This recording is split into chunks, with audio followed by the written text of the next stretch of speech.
My name is Mary Hubbard, and I'm 32 years old. I write code for a living, clean inputs, predictable outputs, bugs that surrender to logic. Houses are different. They breathe, sulk, and remember. My grandmother's house remembers everything. When she passed 3 years ago, she left me this modest 4 bedroom in a quiet neighborhood with sidewalks that still catch chalk dust in the cracks. It wasn't glamorous, just well loved. Creaky stair that sings on the third step, kitchen window that frames the oak like a painting, wallpaper roses faded into something soft and forgiving. I promised I'd make it worthy of her, room by room, weekend by weekend. The house became a kind of vow. If I say I liked having space and silence, it will sound selfish, but after a childhood of crowded emotions and careful sentences, silence felt like safety. I filled it with little rituals: sandwood, prime walls, replace outlets, cook too much pasta for one. I kept the extra bedrooms empty on purpose, dustless, ready, waiting, without knowing what I was waiting for. My sister Michelle called it waste. Not to my face at first. It started as jokes. "Mary, you must echo in there," she'd laugh, bouncing Nathan on her hip while Tyler raced Olivia around my coffee table. 4 bedrooms for one person? You need a team of imaginary friends. Our mother, Patricia, had a different style. "Your grandmother was generous," she'd say, arranging her features into maternal disappointment. "She'd want you to share your blessing. Family helps family." I do love Michelle's kids. I know Tyler's tells when he's proud, but pretending not to be. I know Olivia reads with her lips. I know Nathan's belly laugh arrives like a surprise thunderclap. So I said yes when emergencies multiplied. The building fumigated, the heat broken, the neighbor's dog a menace. Emergencies have a way of repeating when yes is reliable. Then weekends started to vanish. Drop-offs on Friday, pickups late Sunday, promise. I kept snacks stocked and pajamas washed and stories queued on my phone. I kept telling myself, this is what you do when you have more than you need. My boyfriend, Caleb, is the sort of man who listens all the way to the end. He's gentle in ways that make people underestimate him. "Boundaries are also love," he said one night while drying plates beside me. "If Michelle needs help, that's honest, but she's reframing help as entitlement." "She's exhausted," I said, because it was easier. The divorce took everything out of her. Caleb nodded, non-combative. Then he hesitated. "Random thing. My ex, Lena, messaged last week. Said she ran into Michelle at the mall. Lena mentioned you were so generous with that big house. It felt off? Like people are talking about what you owe." It didn't land at first, just hovered in the kitchen like steam. 2 weeks later, Michelle arrived with Mom for a talk. The kids stayed in the car with a tablet glowing through the window. Michelle's eyes were already shiny when she began. "Mary, I'm drowning. 3 kids in one tiny room. No yard. No air. You have space. It's only fair we move in, just temporarily, until I can save. The kids are suffering." Mom clasped her hands. "Your grandmother would be heartbroken, darling, to see empty rooms while her great-grandchildren are cramped like sardines. Family first." For a second, I felt 13 again. The good daughter, tested, graded. Then the house steadied me.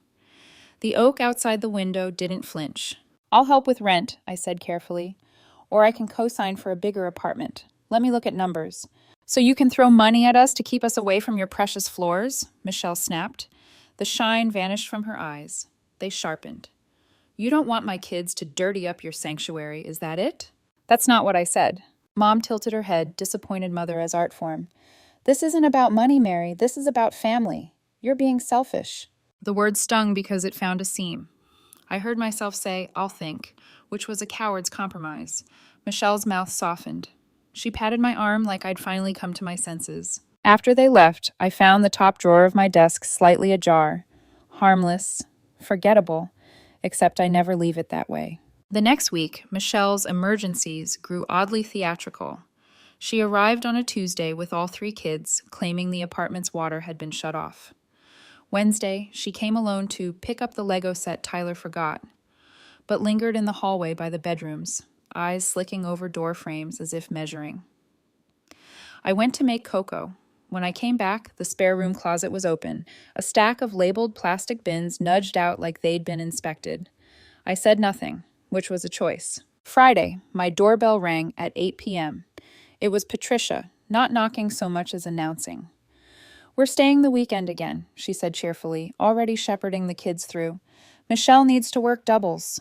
I inhaled. "No notice tonight, Mom. I have plans." "With who? Caleb?" Mom smiled without warmth. "You can host a boyfriend, but not your own family?" Tyler looked at me then, tired around the eyes in a way 8-year-olds shouldn't be. I caved.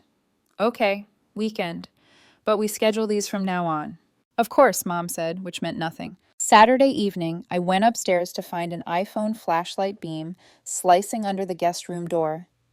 I froze. Michelle's voice floated out, low and clipped, like she was talking into the phone's mic with her mouth near the case. "The guilt trip is working. Mom's sold. No, she's cracking, I promise. One more push about the kids and she'll agree. Once we're in, possession is, yeah, exactly, 9/10." I didn't mean to move. My body just did. The floorboard outside the door betrayed me with a quick complaint. The flashlight went dark. The next morning, I made pancakes for the kids and poured coffee I didn't drink. Michelle emerged in gym leggings and a fresh blowout, not the look of someone who'd been on the night shift. She was all brightness and plans. "So we should talk move-in dates. The sooner the better for the kids' routines." I looked at Olivia's hair, matted in the back like it had been slept on with a sticky spot, and at Nathan's too big sweatshirt. Tyler ate like he hadn't had a warm breakfast in days. "I'll help with rent," I said again, slower, "but you can't move in." Michelle's face changed in stages: confusion, woundedness, rage. "After everything I told you?" "After everything I've seen," I said. "After what I overheard." Her mouth formed a perfect O. "You were spying on me in my room?" "In my house," I said, and something inside me locked into place with an audible click. "You used a spare key to come over when I was out. You've been opening drawers. You've been taking inventory. You're not asking for help. You're plotting a takeover and using your kids as leverage." She laughed, a single high note. "Paranoid. You need therapy." Mom arrived within the hour like an alarm I hadn't set. The next 2 hours were a duet performed at top volume. Selfish, heartless, square footage over family. Michelle tossed the word hoarding at me, as if empty space could be clutter. Mom sighed dramatically about Grandma's real wishes, as though the will had included a ghostly footnote. "Except if a single daughter refuses to martyr herself." When the kids were finally belted into the car and the driveway was empty, the house exhaled with me. That's when I saw it, perched on the edge of the guest room dresser, a little spiral notepad with a list in Michelle's handwriting. Master, queen bed, office, convert, closets, good size, garage, storage, and below it, a sketch of my floor plan. I didn't sleep that night. I watched the hallway light up in thin gold lines and under doors as the neighborhood turned their lamps off one by one. Somewhere after 2, my phone buzzed on the nightstand. A message from Caleb. "Whatever happens, I'm in your corner. Boundaries are love. Don't forget." Sunday afternoon, I changed the locks. I installed cameras that see better in the dark than I do. I told myself it was for peace of mind, not proof. Then the texts started, some syrupy, some all caps, and the calls mutated from pleas into threats, as if our mother had handed Michelle a script for righteous fury. It would have been easier if I didn't love those kids. It would have been easier if I hadn't heard Michelle whisper into the phone, "Once we're in, the house will be ours." I stood in the upstairs hallway that night, with my palm on Grandma's rose-papered wall, and I asked the house to help me tell the truth. The paint was cool against my skin. Downstairs, my laptop blinked awake, a cursor pulsing like a second heart. I started a list: dates, incidents, oddities, what was said. I typed until the sun found the oak leaves and turned them to stained glass. By Monday, the guilt was still there, but it had a rival now, something cleaner. Not anger exactly, clarity. I didn't know yet what I would uncover, where the child support really went, what the teachers would say, how far my mother had already followed Michelle into the dark.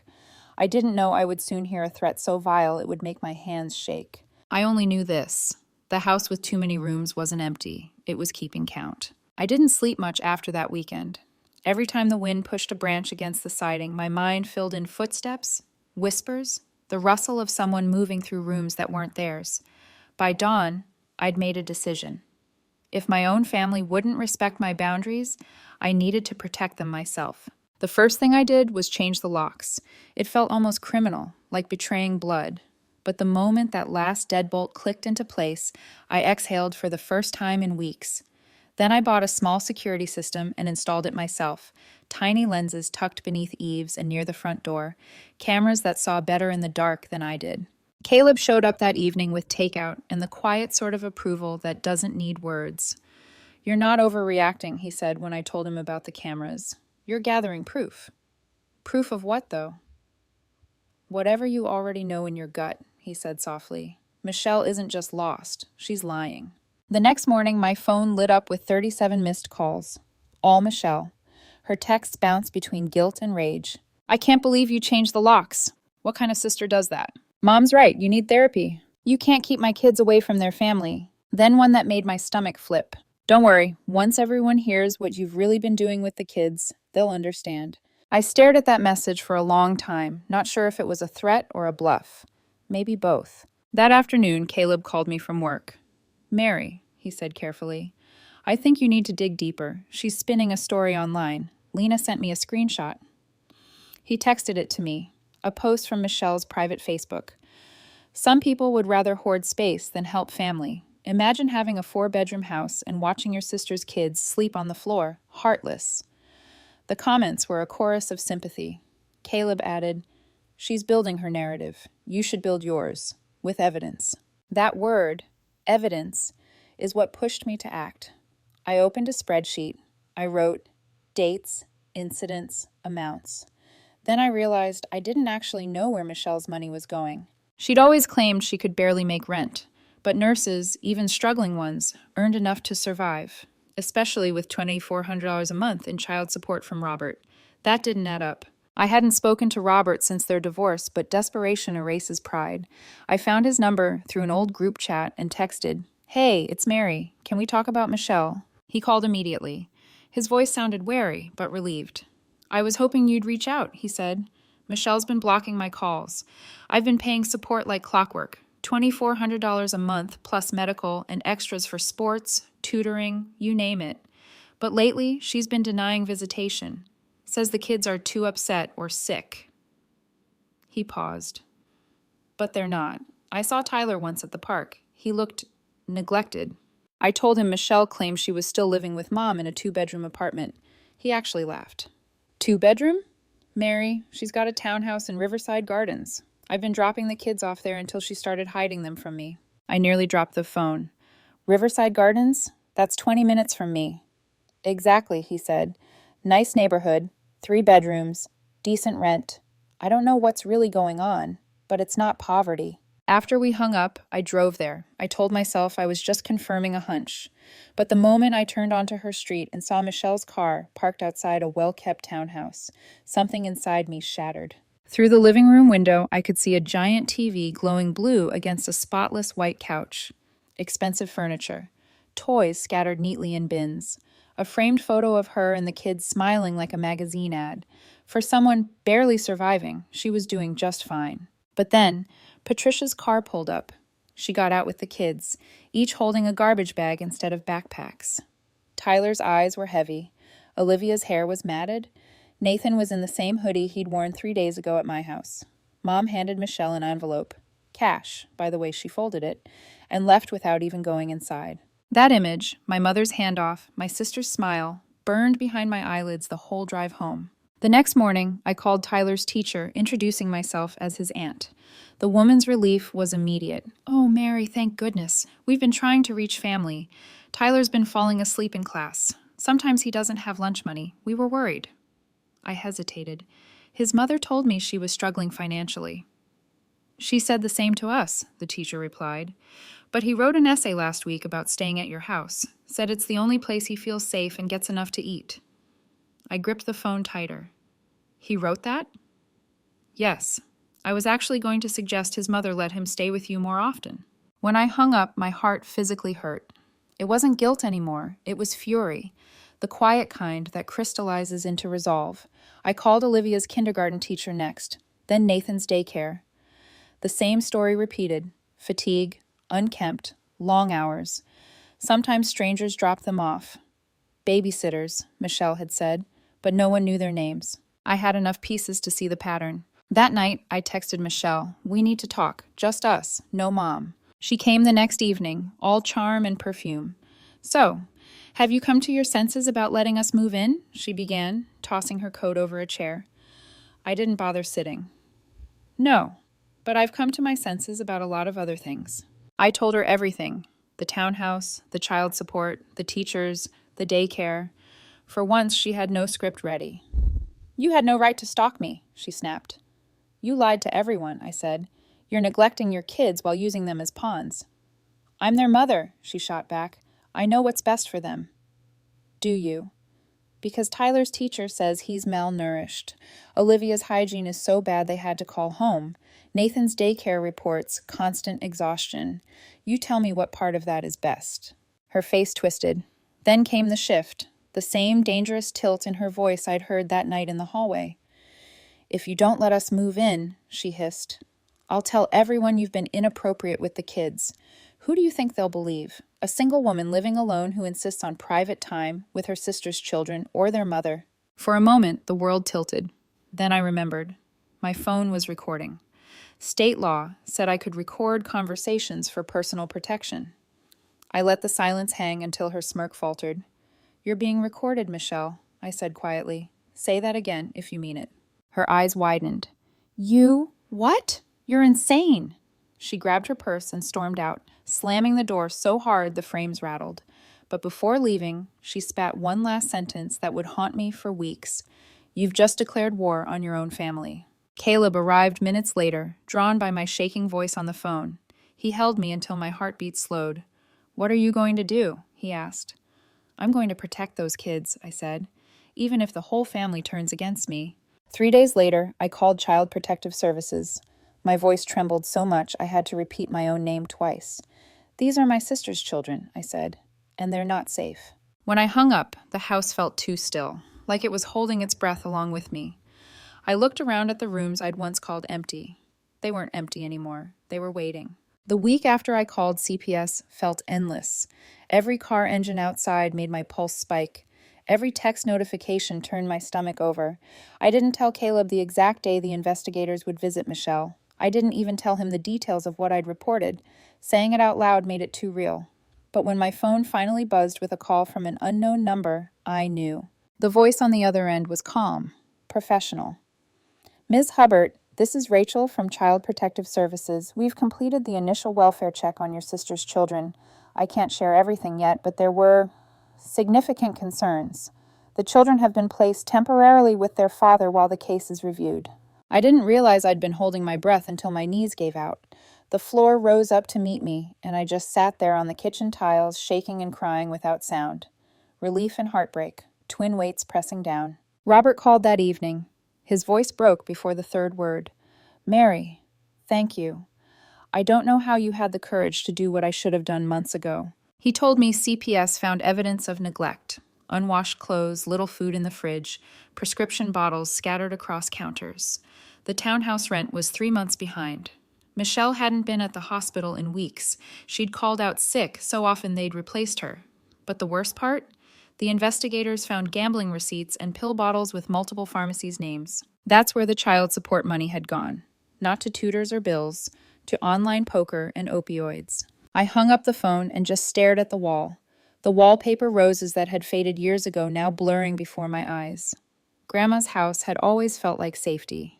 Now it felt like a confession booth. The next day my phone rang again. This time it was Mom. "You've destroyed your sister's life," she said before I could even say hello.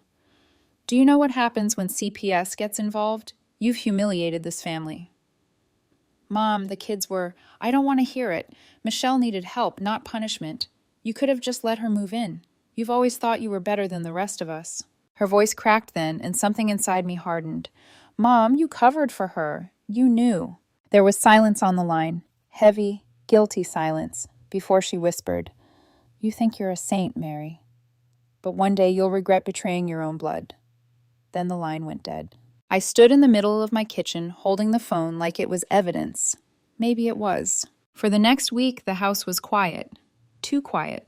I kept expecting the kids' laughter echoing up the stairs, Olivia's little footsteps on the hardwood, Nathan's voice asking for juice. But they were gone, staying with Robert until the investigation was over.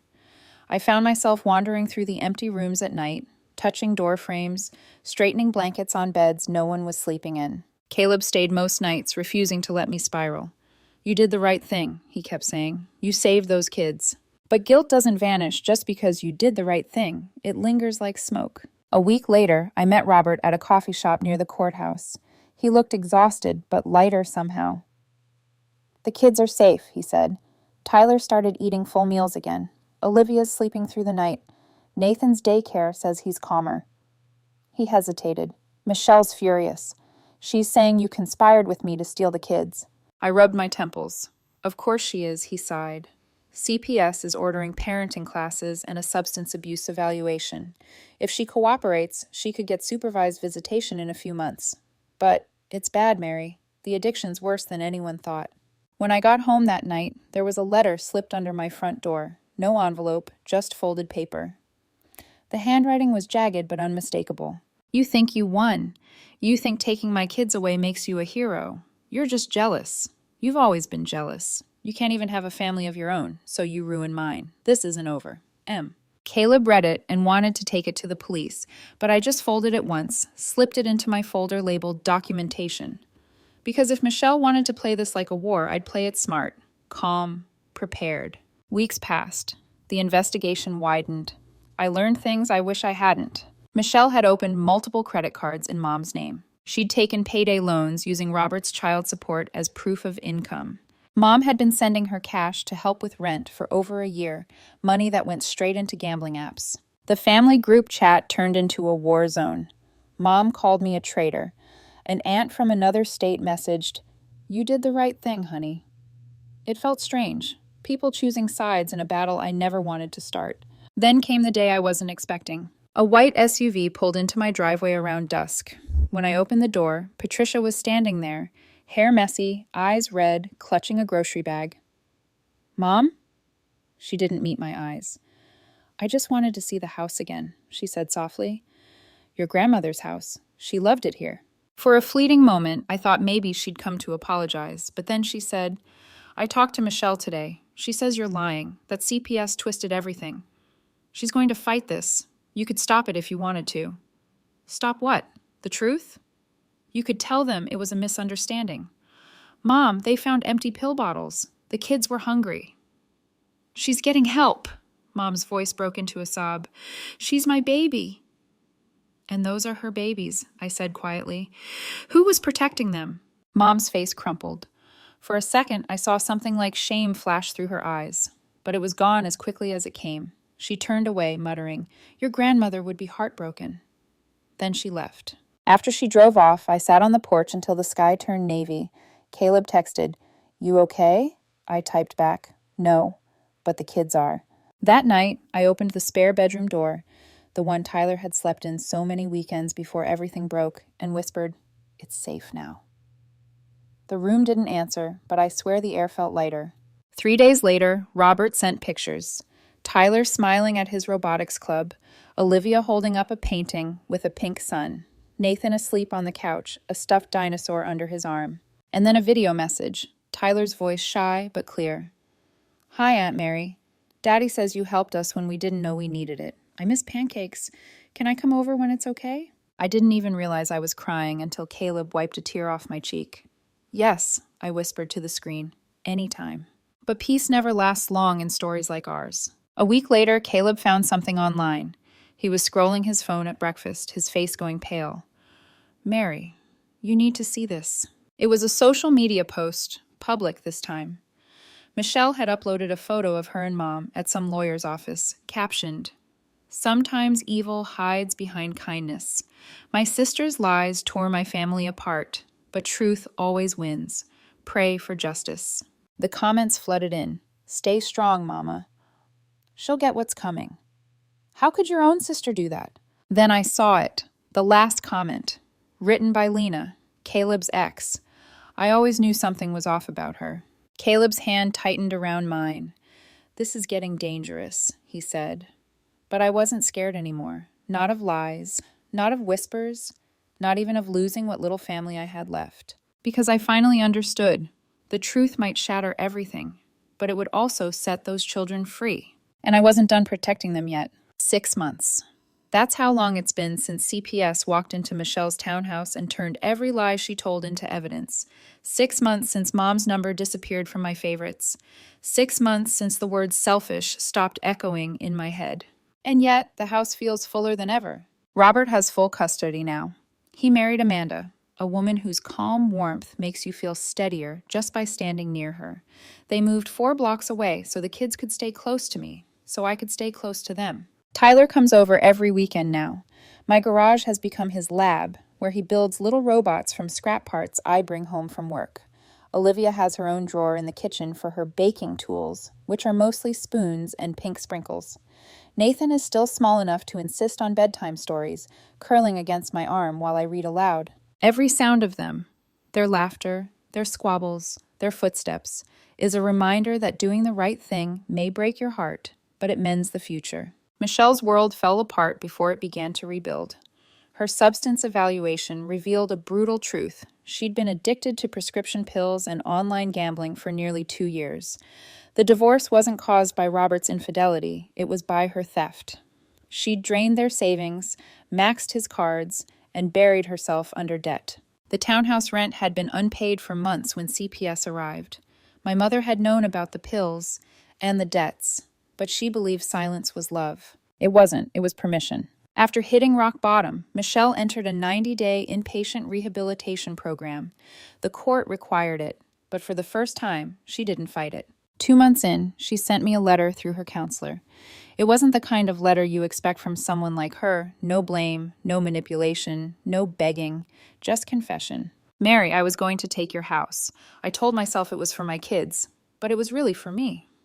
I wanted control, stability, something to hide behind. I used the children to make you feel guilty.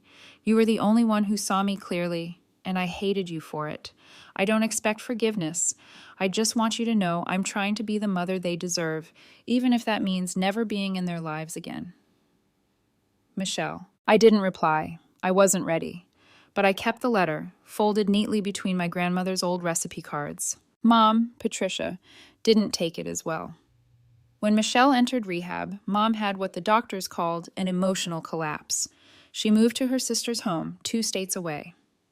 We don't talk. My aunt sends the occasional text. She's in therapy. She blames herself, but she's not ready to face you yet. Sometimes I wonder if she'll ever be. As for me, life took an unexpected turn. Maybe because the house felt too big again. Maybe because I needed to prove to myself that love can be a choice, not an obligation. 3 months ago, I completed foster parent training. The background checks, home visits, long interviews, it was exhausting. But the day they handed me my certification, I stood in my front yard under the oak tree and thought, Grandma, I hope you'd be proud. 2 months ago, I welcomed my first placement, a 10-year-old boy named David. His file read like a mirror of my nephew's: parents battling addiction, unstable housing, academic struggles. The first night he arrived, he barely spoke. He sat on the edge of the guest bed, clutching a stuffed bear with one ear missing. I told him he didn't have to say anything. I just asked if he wanted pizza or spaghetti. He looked up and whispered, "Spaghetti, please." And that was the beginning. Now, the house hums with a rhythm I never expected. Weekends mean Tyler in the garage building robots while David watches, asking questions. Tuesday afternoons are baking adventures with Olivia. Cookies that somehow always come out lopsided, but perfect. Nathan, David, and I spend Thursday nights building blanket forts and arguing over which bedtime story wins, dragons or dinosaurs. The noise isn't chaos, it's healing. One afternoon, Olivia said something that caught me off guard. She was frosting cupcakes, her tongue poking out in concentration. "Aunt Mary, can we call David our cousin?" I smiled. "You can call him whatever you want." "Then he's my cousin," she said simply, pressing a sprinkle into the frosting. "He lives in your house, so he's family." I almost cried right there over a bowl of buttercream. Last week, David's teacher called me. "Whatever you're doing, keep it up," she said. "His grades are climbing. He's happier. He talks about you and the other kids all the time. Says your house is the first place that feels like home." That broke something in me, in the best way possible. And just when I thought the story had settled, life handed me a twist. Yesterday, I received a call from Rachel, the CPS worker who placed David with me. Her tone was softer than usual. Mary, she said, David's parents relapsed. They've decided to terminate their parental rights voluntarily. He needs a permanent placement. Would you consider adoption? I didn't answer right away. My heart was thudding too loudly to think. She gave me time. You don't have to decide tonight. Just think about it. But I already knew. When I hung up, I walked through the house, past the living room scattered with toys, the kitchen with Olivia's drawings taped to the fridge, the garage humming with Tyler's projects. The rooms were full now, full of life, noise, and second chances. I stood in the doorway of David's room. He'd fallen asleep mid-comic, his hand still holding the bear with the missing ear. I whispered yes. Not to Rachel, not even to myself, but to the house, to Grandma, to the universe that somehow turned tragedy into purpose. Yes, I said again, and the house felt alive around me. Because maybe Michelle had been right all along, the house was too big for just me, but not in the way she meant. When I woke the next morning, sunlight was already spilling across the kitchen tiles, catching the dust motes in soft golden streams. For the first time in years, I didn't feel that familiar ache of guilt in my chest, just a quiet certainty. By the time I called Rachel back, my voice was steady. I'd like to start the adoption process, I said. She didn't hide her smile. I thought you might. The weeks that followed blurred together. Background checks, home visits, paperwork, interviews. It was exhausting, but every signature felt like a promise. Robert and Amanda were my biggest supporters. They hosted Sunday dinners so the kids and David could spend time together as one big, messy, loud family. Tyler was the first to know.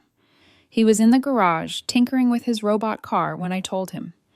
David's going to stay here for good, I said carefully. If everything goes through, he'll be my son.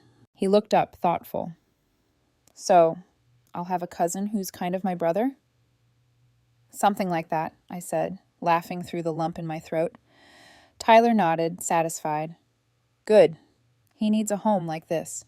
A few weeks later, Michelle called. Her voice was small, sober, like a version of her I'd never met. The court says I can have supervised visits, she said. Robert agreed. I wanted you to know I'm clean. 91 days. For a long moment, I didn't know what to say. That's good, Michelle, I said finally. I'm glad you're getting better. I heard about David, she continued softly. That's good too. You're giving him what I couldn't give my kids. There was a tremor in her voice. Tell them I'm trying, okay? I promised I would, and I meant it. Later that week, Robert showed me one of the letters she'd written to the children. Short, raw, heartbreakingly honest. She'd been diagnosed with severe anxiety and ADHD. She wasn't using it as an excuse, just context, an explanation for the chaos she kept feeding. She ended her note to me with one simple line. I wanted your house because I thought it would fix everything. Now I understand. I needed to fix myself first. I cried when I read it, not because it undid the past, but because for the first time, it felt like she truly saw it. Mom, however, remained silent. She hadn't called, hadn't written. Aunt Clara said she was still in therapy, still blaming herself, still too ashamed to face me. Some nights I sat by the window and thought about her, about how love, when twisted by guilt, becomes its own kind of prison. I hoped she'd find her way out someday, but I no longer waited for her to. One Saturday in early spring, I hosted what Amanda jokingly called our chaos brunch. Robert grilled on the back patio while Tyler taught David how to solder small circuits. Olivia ran through the yard in a tutu and rain boots, Nathan chasing her with a bubble wand. Inside, Amanda and I baked pancakes by the dozen, laughing over how much syrup the kids used. When the chaos reached its loudest, I stepped back and just listened. The house wasn't quiet anymore. The rooms that once echoed with absence now pulsed with life. Caleb slipped his arm around my shoulders, whispering, "You've built something beautiful here." "It's not just me," I said. "It's everyone who needed a place to belong." He smiled. "You too." That night, after everyone left, I walked through the house one last time before bed. The garage was littered with wires and Lego pieces. The living room floor was a minefield of stuffed animals. The fridge door was covered with drawings, a crooked house with all our names written under its roof. And I thought of Grandma, of how she'd left me this home, trusting me to fill it with love, not obligation. She'd once said, "A house is just wood and walls until someone chooses to care inside it." Now, finally, I understood what she meant. The adoption hearing came on a Tuesday morning in late May. David wore a navy blazer that was a size too big, and I wore the same pendant Grandma gave me when I turned 16. When the judge asked if I understood the responsibilities of permanent guardianship, my voice didn't tremble. "Yes, Your Honor," I said. "I do." When the gavel came down, David looked up at me with those wide, uncertain eyes. "So, I'm yours now?" I smiled through tears. "You've always been." That night, we celebrated with pizza, ice cream, and a movie marathon. Tyler toasted with root beer. "To Aunt Mary, the best person ever," Olivia added. "And to my cousin brother David," Nathan giggled. "And to pancakes." We laughed until our sides hurt. After they left, I tucked David into bed. He asked, half asleep, "Do you think Grandma can see us?" I brushed his hair back. "I think she can," I whispered, "and I think she's proud." Now, when I stand in this house, I see what it was always meant to be, not a fortress to protect me from family, but a refuge for the ones who truly need it. A place built on love that doesn't demand guilt as payment. A home where boundaries and compassion coexist. Michelle was right about one thing all those months ago. This house was too big for just me. But not because I was hoarding space, because it was waiting to be filled with purpose. The rooms are no longer empty. They hold laughter, homework, bedtime stories, spilled juice, and second chances. And every time the front door opens to the sound of children running in, mine or someone else's, I whisper the same silent prayer. "Thank you, Grandma. Thank you for giving me the house that taught me what family really means."